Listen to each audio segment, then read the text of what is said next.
Also, another thing, Suhas, people only talk about one side of the story. Maybe yes, there was heavy-handedness on the part of the police, but no one talks about the fact that the 1,000 police stations were burned by these goons there. They can call themselves as student leaders, but they burned 1,000 police stations. They assaulted minorities and killed policemen in dress.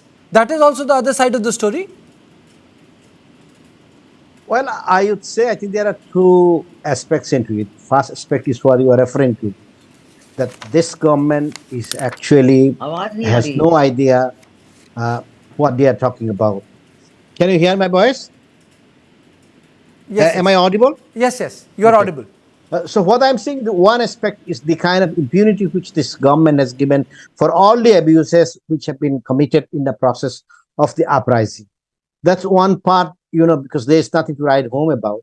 But if you read the declaration which they announced today, it in a way shows the difficulty which they had, that they actually could not bring all the political parties together. And at the end of the day, they had a declaration which they won't feel, feel proud about it. There is nothing in the document except opposing Hasina and the way Hasina was brought in 2011. And they even misinterpret the fact that Hasina came to Is he power using the rules of reform to delay elections?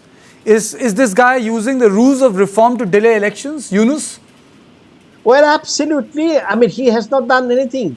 He only wants to hang on to the power, and he has established what you could say anarchy in Bangladesh. There is no rule of law whatsoever. I mean, if you look at the reports, there are about 700 people who have been killed in the last 1 year in mob lynching. So basically, every day there are two people who are being, beaten to death in the streets. They have replaced the judiciary. In fact, a couple of days back, Sarah Hussain had mentioned that even the Supreme Court judges are scared to give judgments. Then for the last 7 months, the government of Bangladesh had, stopped the National Human Rights Commission, and they didn't appoint anybody. So if you're so much concerned about atrocities committed by Sheikh Hasina, what would you do? You will strengthen the National Human Rights Commission. You will strengthen the judiciary. So what did they do?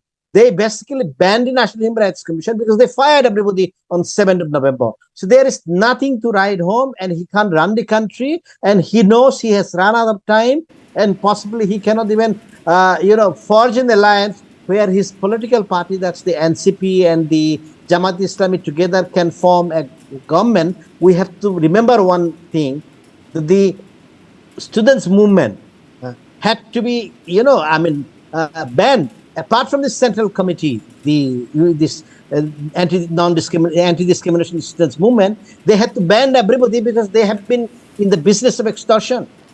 No. So there is I'm sorry, run short of time. Suhas, 30 seconds to you. Do you think fair elections are happening in Bangladesh? Absolutely not. They just want to make sure that a government which is formed, it has to be formed with the help of NCP and Jamaat Islam. So that's what they want to ensure, and there will not be free and fair elections. Thank you both of you for joining me. Today was an important day because